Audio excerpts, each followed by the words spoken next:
शुमैला के पास मैं पहले जाना चाहता हूं। शुमैला, ये खुद पाकिस्तान भी महसूस कर रहा है, वहां की आवाम तो कम से कम महसूस कर रही है कि इस तरह के लोगों को बढ़ावा दिया जाना जो इंसान को इंसान के खिलाफ खड़ा करते हैं, वो आखिरकार उस आग में उन लोगों के हाथ भी झुलसते हैं जो उसको आज रूप दे रहे होते हैं। लेकिन ये पाकिस्तान में उतना परवेसिव, उतना अभी लोगों के बीच में नहीं गया है क्या कि वो अपने हुक्मरानों को भी कह सकें कि इससे बाज आ जाओ? मुझे तो समझ में नहीं आ रही कि आप कहाँ की बात कहाँ मिला रहे हैं।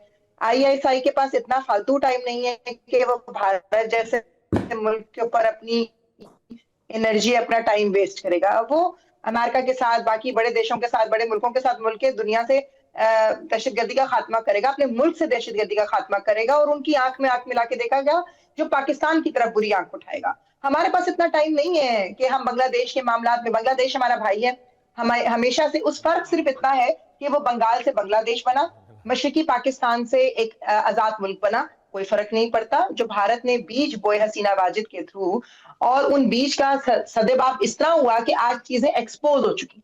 अगर भारत की वजह से लगाई हुई आग, जिसकी वजह से बांग्लादेश हमसे अलग हुआ, कोई ऐसी बड़ी बात नहीं है, क्योंकि वो हमारा भाई है, हमारे ताल्लुकात अच्छे हैं और इंशाल्लाह ताला, और वक्त ने साबित भी कर दिया इतने सालों के बाद कि आज हम फिर एक पेज पे खड़े हैं। अगर कुछ लोग नाराज भी हैं तो उनको भी मना लिया जाएगा, लेकिन ये आग लगाने वाला काम भारत की तरफ से चल रहा है। और जो आप बहुत जी बिल्कुल, मैंने भी बड़ी शांति के साथ दिल पे पत्थर रख के आपकी तमाम वो फैब्रिकेटेड स्टोरी सुनी है जो आप लोगों के सारा दिन प्रोग्राम्स में होती है, और सवाए आप लोगों के पास सुबह से लेकर शाम तक पाकिस्तान के खिलाफ बात करने के कुछ कभी नहीं होता। कोई इतिहास में एक घटना ऐसी नहीं है। शुमैला जी, क्या गुर्बत है। शुमैला जी बिल्कुल सही बात कह रही हैं आप बिल्कुल सही बात कह रही हैं। ना, अब जरा मेरी भी सुन लीजिए। आप बिल्कुल सही कह रही हैं कि आईएसआई तो परोपकार के लिए बना हुआ एक संगठन है, पूरी दुनिया में उसके परोपकार के किस्से मशहूर हैं, और भारत के खिलाफ तो वो कभी सोचते भी नहीं है। आपकी बात मुकम्मल, आपकी बात नटशेल में ये है कि ये मैं फैब्रिकेट कर रहा हूं, इसका कोई वजूद नहीं है। ये मैंने कहीं की ईंट कहीं का रोड़ा इसलिए हाँ मैं समझ गया मैम। इसीलिए मैं कह रहा हूं कि आपने बहुत कम में बहुत पूरी कहानी समझा दी है कि मैंने ये जो पूरी कहानी बताई है और पूरा तथ्यों के साथ रखा है वो सब मैंने जोड़ा तोड़ा है, इधर की बात उधर जोड़ दी है, जिसका आपस में कोई कनेक्शन नहीं है। और आईएसआई इतना मसरूफ है, वहां इतना मसरूफ है पूरी आवाम के लिए काम करने के लिए और पूरी दुनिया में शांति फैलाने के लिए, तो उसके पास साजिश का टाइम नहीं है। बिल्कुल सही बात है। हमज़द अयूब मिर्जा के पास आपकी बात बिल्कुल अब ठीक है। को भड़काएगा जाके या बांग्लादेश, जब आपकी बात में दम होता है ना तो उसमें बोलते नहीं चला जाना होता, उसको चिल्ला के नहीं कहना होता। अगर आप सत्य और तथ्य पर खड़ी हुई हैं तो हो गया। नहीं, अब इसका देख लेते हैं ना, अब इसका थ्रेडबेयर एनालिसिस करते हैं। चिढ़ने की क्या बात है, मैं आपके सामने तथ्य रख रहा हूँ। और आप जो कह रही हैं, आपने बहुत बड़ी बात कही है। आईएसआई के पास टाइम नहीं है भारत के खिलाफ साजिश करने की। हमज़द अयूब मिर्जा बिल्कुल बहुत फजूल। ठीक है, हमज़द जी से सवाल है आप लोगों के लिए। जी बहुत शुक्रिया। तमाम पैनलिस्ट को मेरा नमस्कार, अस्सलाम वालेकुम और सत श्री अकाल। देखिए, इन्होंने कहा कि बांग्लादेश हमारा पता नहीं भाई है, इस तरह की बात इन्होंने की है कि बांग्लादेश इनका भाई है।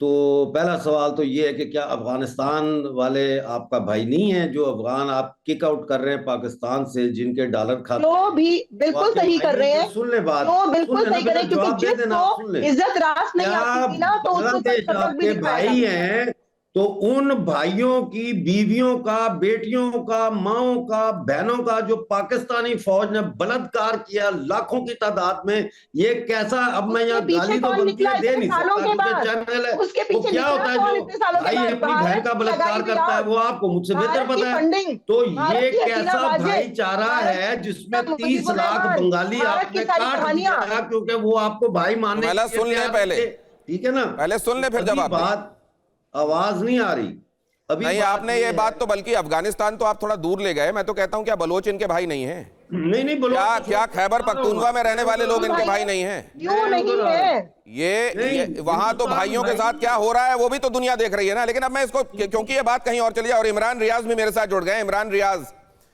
बांग्लादेश के जरिए भारत में गड़बड़ी के तार अब इतने खुलकर सामने आ गए हैं कि इसको बताने के लिए बहुत सारे तथ्य रखने की जरूरत नहीं है। लेकिन आप इसके पीछे जिम्मेदार किसको मानते हैं? क्या अमेरिका पाकिस्तान के जरिए खेल रहा है या पाकिस्तान खुद ये कर रहा है?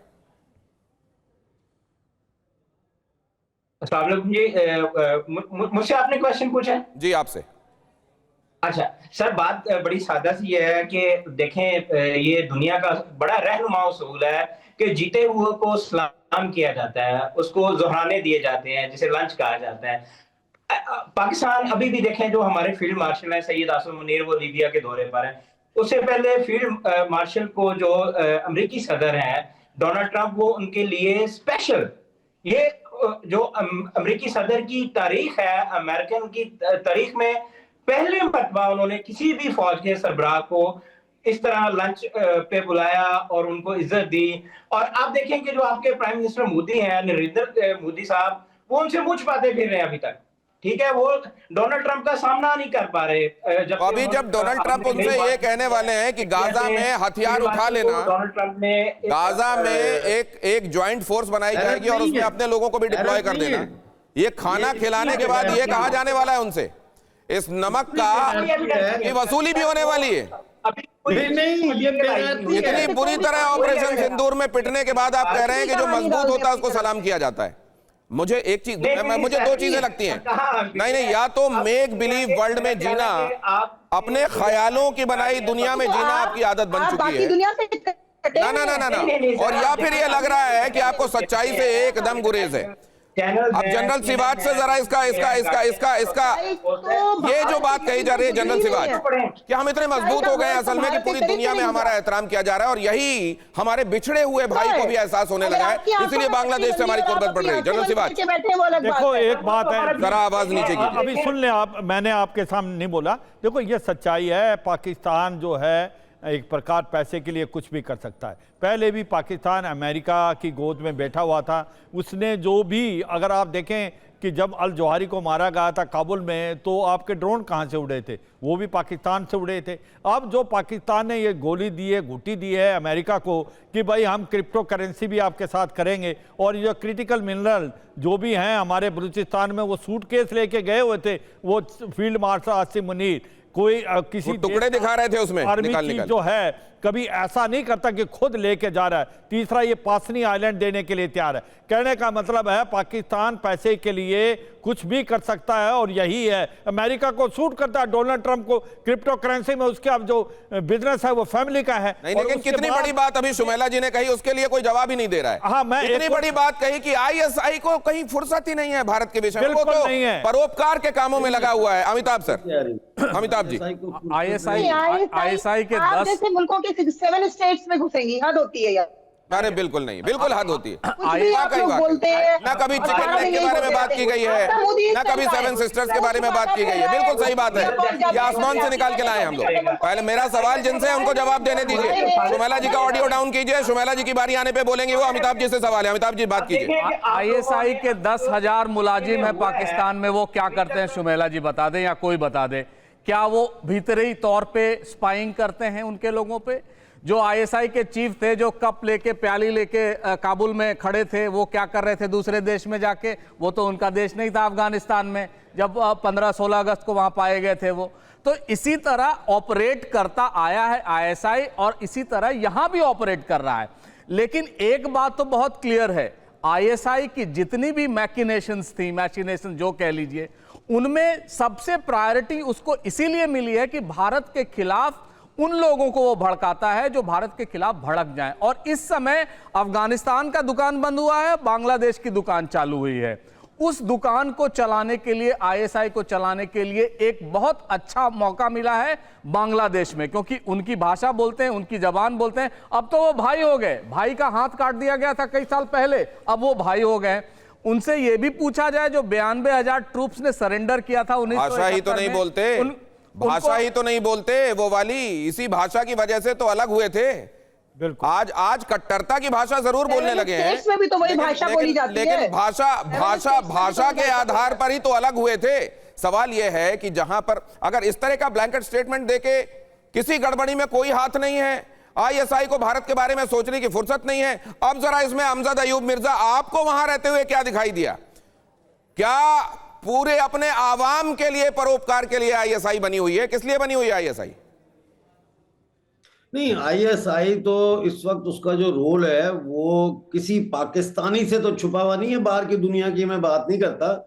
देखें, आईएसआई जबरी गुमशुदगियों में इन्वॉल्व है, जो बलूचिस्तान में इन्फोर्स्ड डिसअपीयरेंसेस हैं, जो म्यूटिलेटेड डेड बॉडीज मिलती हैं, वो आईएसआई और पाकिस्तान मिलिट्री उसमें इन्वॉल्व है।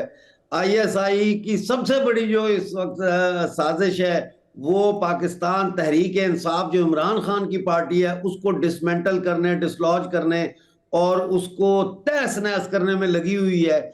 आईएसआई पाकिस्तान का वो कैंसर है जो अब बांग्लादेश तक फैल गया है, और ये एक ऐसा कैंसर है जिसके लिए अब कीमोथेरेपी की जरूरत है